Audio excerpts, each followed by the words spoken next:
Hello, everybody. I hope you're doing well.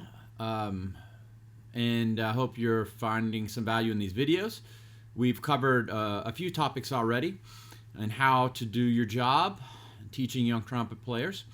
And now I wanted to cover something that's just a little bit off topic when it comes to just teaching trumpet, but very important, very, very important, and that is how to keep your job. We discussed briefly in the video about setting up private lessons. You're unlikely to find a first job where you have tremendous support from the superintendent, the principals, the parents, and the community. It's not likely that that would be the first place you'll land. That's going to be maybe a second or a third step up the ladder for you, and that's as it should be. So how do we start to get that kind of support that's necessary in order to get the funding and to get the freedom to do things like setting up lesson programs, making trips available, working on having the leverage to set up your curriculum, set up your schedule in a way that would be beneficial to you, how to get access to the cafeteria for that concert, and when they want to do bingo. It can be all kinds of crazy things like that. But having a little bit of power and a little bit of leverage can be tremendously important when it comes to teaching your kids and ultimately having a good trumpet section. So I think a couple ideas that come to mind would be obviously how to how to become more visible in the community. When I talked about setting up the trumpet lessons, I mentioned about how successful we were into getting kids into the all-district band in the 6th grade, 7th grade, 8th grade. That's generally not that hard. If you have a decently prepared kid, they're probably going to make it. So if I were personally going out into a small community with a program that hadn't had a lot of success traditionally, I would shoot for goals like that. I would work very hard as soon as I got there to get my 6th, 7th, and 8th graders into that all-district band. And if you make that a big goal for you and you communicate this goal to the parents and how important it is, and then try to bring in some help if possible, or even get some distance learning through some video lessons, then I'm sure you can be more successful in achieving this goal than your predecessor.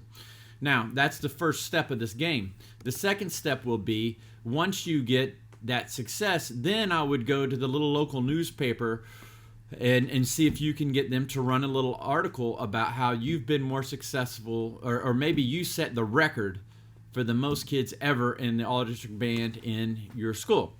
Or you could go on Facebook and get it posted. I would get a big picture of you and all the kids, or maybe just all the kids. I like to stay out of the pictures and just make the focus on the kids. But get a picture of all the kids smiling with their instruments and that had made the band, and you could, if you could get a little picture of that in the newspaper with the kids' names in the article, that would be pretty big. That would be pretty big, because you got to understand, in these little communities, news is not quite like it is in Lexington or in Louisville or in a big city. Little or smaller events can really be significant. And if you can set a record where you had the most kids ever to make an all-district band, that would be really great.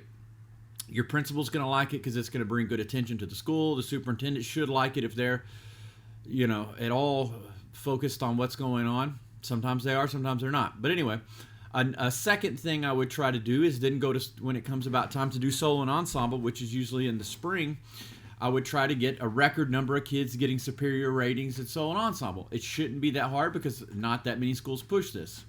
But this would be a great way for you to distinguish yourself as someone who's adding a lot of value to the school.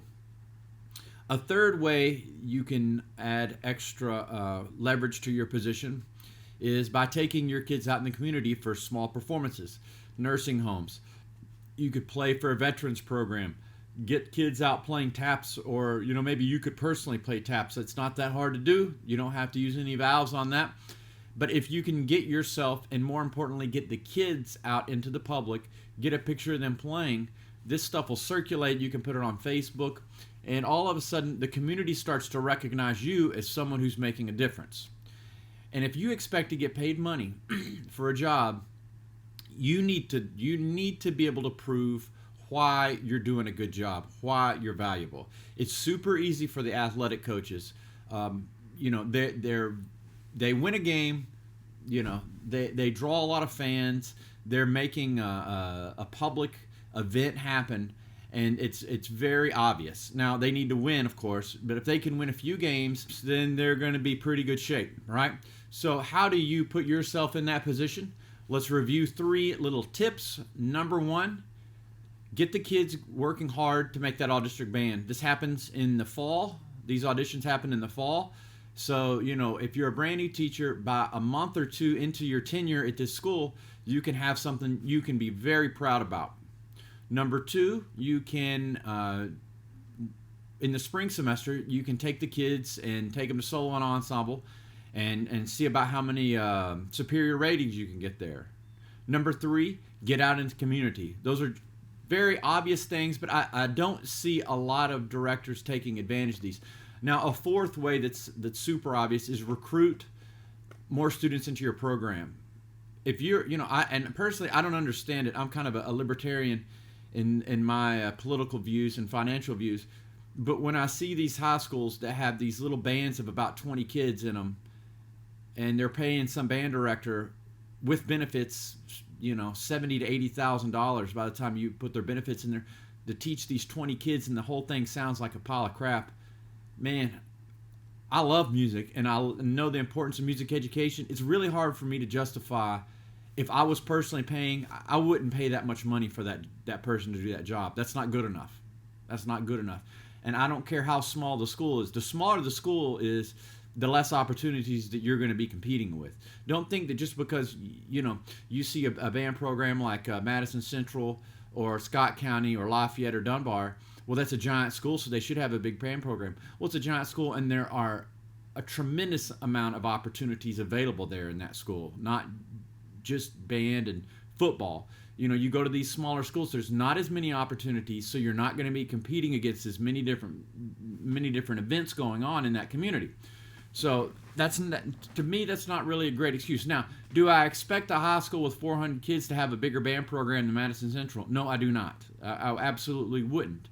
But there's no reason that every band program in the state of Kentucky can't put some kind of product on the field or on the stage with some sort of balanced ensemble that can play a decent program.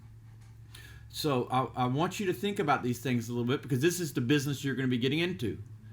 This is the business you're going to get into. And, if you're going to spend 4 or 5 years working as hard as you can, ideally, to get this job, we want to make sure we understand how we're going to keep this job, and how we're going to, not just how to do the job, but how to keep the job, right? So this is something I have a little bit of passion about, because I want to see all of my former students, I want to celebrate not just them getting the job, but I want to see them doing very well and working their way up and building the band programs in the community around the state, because ultimately that'll give me more trumpet players to recruit and makes my life better too.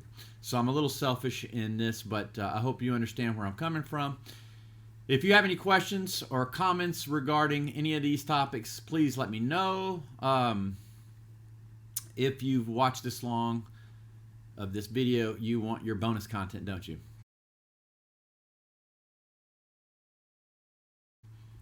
So the bonus content of the day is, this isn't like a real shocker, but if you have a few hours you want to burn through over the next week or two, you might check out the series Ozark on Netflix. Probably a lot of you have already seen it, but they just came out with a new series, a new season.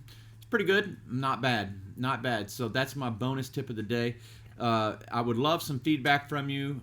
If you have any questions or any comments, please let me know, and I'll make a video or write you ASAP and address all those. Everybody take care.